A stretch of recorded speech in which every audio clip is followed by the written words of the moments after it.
Assalamualaikum warahmatullahi wabarakatuh.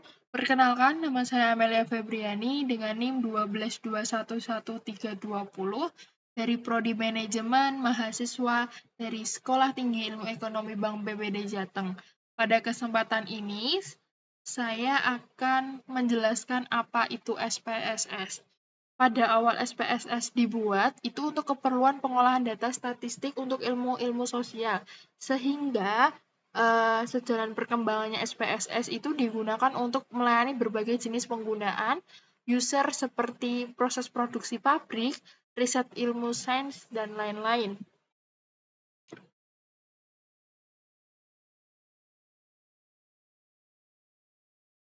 SPSS dapat membaca berbagai jenis data atau memasukkan data secara langsung ke dalam SPSS editor. Bagaimanapun struktur dari file data mentahnya, maka data editor SPSS harus dibentuk dalam bentuk baris case ataupun kolom variabel. Beberapa kemudahan lain yang dimiliki SPSS dalam pengoperasiannya adalah karena SPSS itu menyediakan beberapa fasilitas sebagai berikut. Yang pertama ada data editor, merupakan jendela untuk pengolahan data. Windows ini terbuka secara otomatis setiap kali program SPSS dijalankan dan berfungsi untuk input data SPSS. Untuk fasilitas yang kedua ada viewer. Viewer itu memudahkan pemakai untuk melihat hasil pemrosesan, menunjukkan atau menghilangkan bagian-bagian tertentu dari output, serta memudahkan distribusi hasil pengolahan dari SPSS ke aplikasi lainnya. Yang ketiga ada multi-dimensional pivot tables. Hasil pengolahan data ditunjukkan dengan multi-dimensional pivot tables. Pemakaian itu melakukan eksplorasi terhadap tabel dengan pengaturan baris, kolom, serta layer. Ada yang keempat, ada high resolution graphic, di mana dengan kemampuan grafikal berresolusi tinggi, baik untuk menampilkan pie chart, bar chart, histogram, scatter plots, 3D graphic, dan lainnya, akan membuat SPSS tidak hanya mudah dioperasikan, tapi membuat pemakainya merasa nyaman dalam bekerja. Yang kelima ada database access. Dalam pemrograman ini memperoleh kembali informasi dari sebuah database dengan menggunakan database wizard yang disediakan. Yang keenam ada data transformation. Nah, transformasi data akan membantu pemakainya memperoleh data yang siap dianalisis. Yang ketujuh adalah electronic distribution, di mana penggunaan dalam mengirim laporan secara elektronik menggunakan sebuah tombol, mengirimkan data atau email, melakukan ekspor tabel dan grafik ke mode HTML, sehingga mendukung distribusi melalui internet. Online help, di mana di sini ada yang ke-9 ada akses data tempat penyimpanan sementara, yang ke-10 ada interface dengan database resolution, yang 11 ada analisis distribution, yang ke-12 ada multiple sesi, yang ke-13 itu ada face mapping atau visual dalam membuat berbagai macam tipe baik secara konvensional atau interaktif.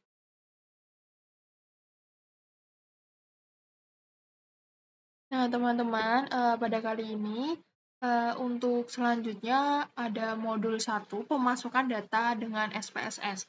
Nah, pada modul ini itu akan mempelajari data, 2 memasukkan data dengan SPSS dan menyimpan data. Nah, untuk data tersebut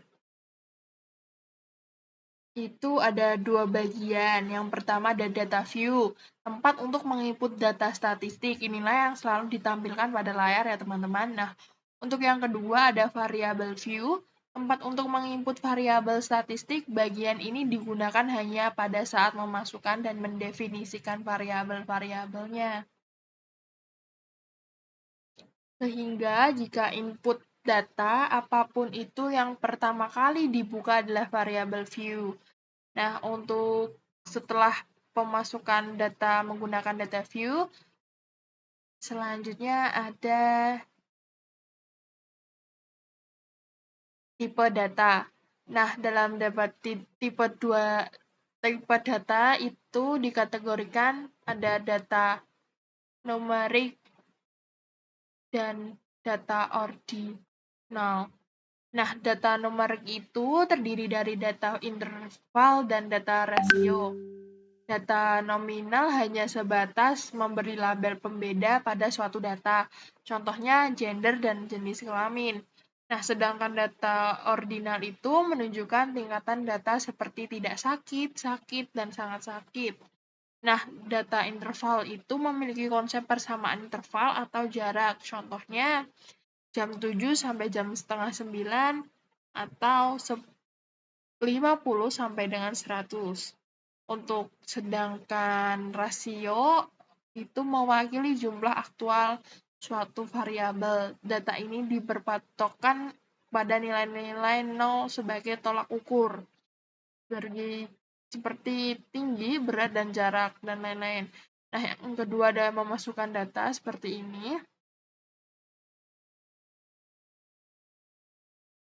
Langsung saja ya teman-teman kita ke soal latihannya.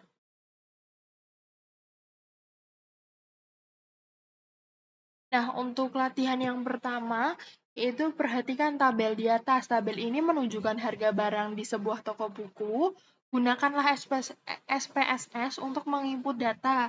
Yang pertama ada barangnya, yaitu buku tulis, 2 tas punggung, dompet, jam tangan, spidol, kertas file, gunting, tempat CD, dan pensil zebra dan penggaris. Harganya berbeda-beda ya teman-teman, seperti yang ada tabel di layar kalian. Nah, langsung aja kita ke aplikasi SPSS ya teman-teman. Nah, teman-teman, ini kita sudah di aplikasi SPSS-nya teman-teman. Nah, untuk di sini kita isi dengan namanya, yaitu barang ya teman-teman.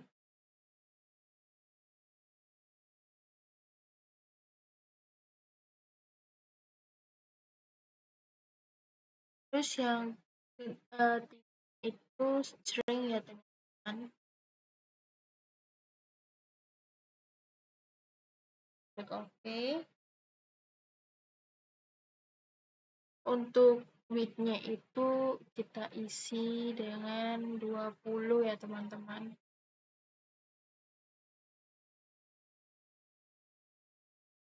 Nah, untuk desimalnya 0, untuk labelnya itu barang.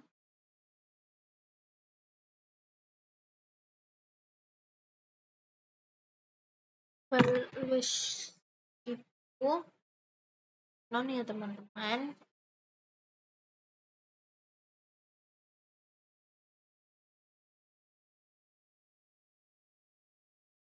Dan untuk kolomnya itu 20.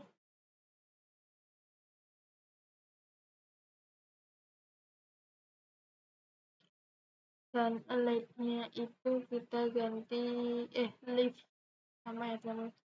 Untuk positionnya 0, leave-nya terus yang barang kedua ada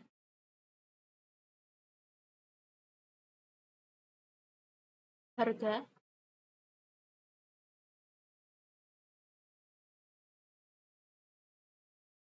Yang ketiga ada stok.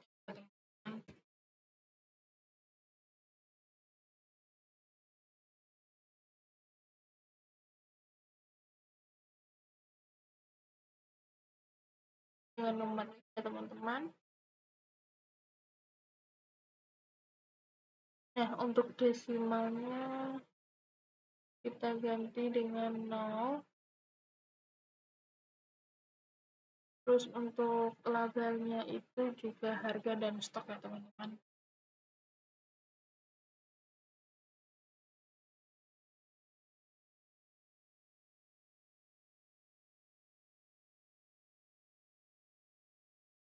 Values-nya itu sama dan juga ya teman-teman. Dan untuk kolomnya itu 8. Ini kita ganti dengan leave ya teman-teman. Dan ini kita ganti dengan cell. juga ganti dengan skill dan input